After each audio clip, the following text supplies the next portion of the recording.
Hi everyone, this is Dipro here, and today we're going to be talking about iterations. Welcome to 101, and this is Dipro Protoy, a freshman in the University of Michigan. With no further delay, let's start off with iterations. So I'm going to be sharing my screen right now, and there you are.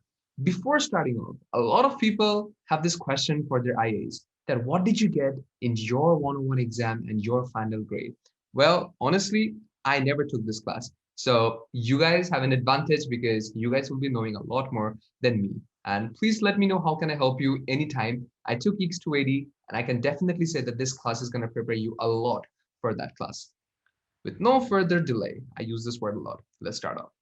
The first question is, what is iteration? Does anybody in this room have any idea? You can use the raise your hand option in Zoom, which pretty much is very handy right now. So yeah, go ahead.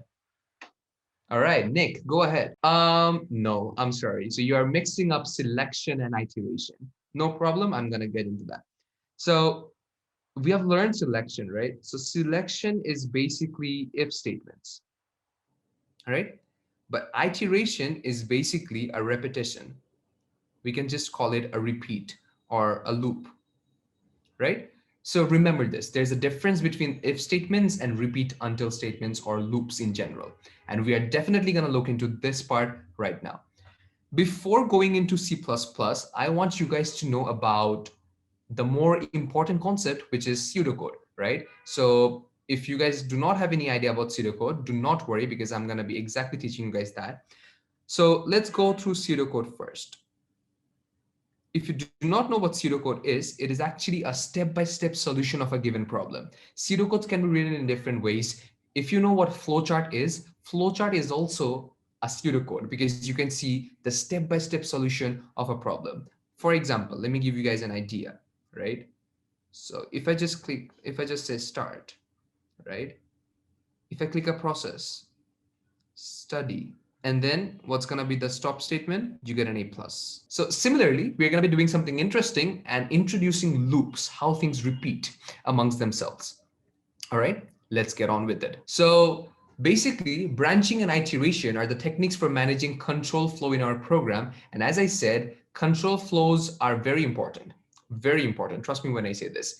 There are basically two different types of things that we will be studying, the for loop and the while loop. But however, there's another loop in pseudocode, which C++ does not cover, which is the repeat until loop, right? But let's look at some basic examples of while loop, and I'm going to be going through line by line to show you what is actually happening. All right. So as I've already told you guys, the basic purpose of while loops or loops in general are to repeat a particular statement until a condition is fulfilled. Can anyone in this room tell me that which particular line in this code is actually a loop? And one more thing, can you guys turn on your cameras because I do not love to see at a white or a black screen, whatever. Perfect. That is actually amazing. Yeah, perfect. All right, Nick, you again. Go ahead. So you're saying that this is a loop? You are very close because the loop is actually in the next line. This is actually an example of a loop. Why is it an example of a loop? Let's look from the first. So now I'm going to be going line by line. I'm going to be acting like a debugger. I'm going to go line by line and checking for bugs. So first of all, let's go on with this line. In this line, we are introducing, oops, I think I have not written it. All right. In this line, we are introducing the entire program by int main.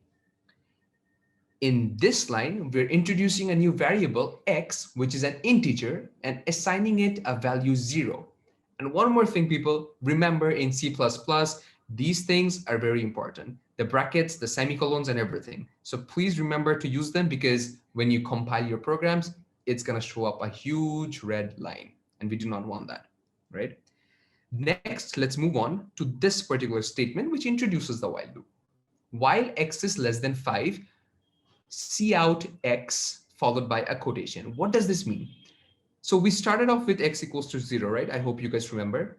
So this particular line says, until or unless the value of x is less than 5. So until x is 1, 2, 3, and 4, we will be writing this line, C out X, and then followed by a quotation mark, right? And after this line, we're going to be incrementing the value of X by 1. So for the first time, we will be completing this program when X takes the value of 0. The second time, we're going to be doing the same program when X takes the value of 1. And this is going to continue until over here, X becomes 4. Why? Because once X becomes 5, this line is not met. If the question was while X is less than equals to 5, then 5 would also count, but it's not counting as of now. And after we are done with this entire thing, we will be outputting, which is the C out, done.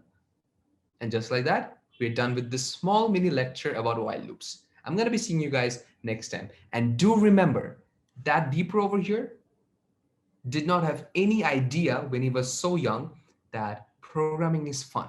But this Deepro is telling you that C++ is amazing. Thank you so much for joining in, and I'm going to see you in the next lecture where we're going to be talking about for loops.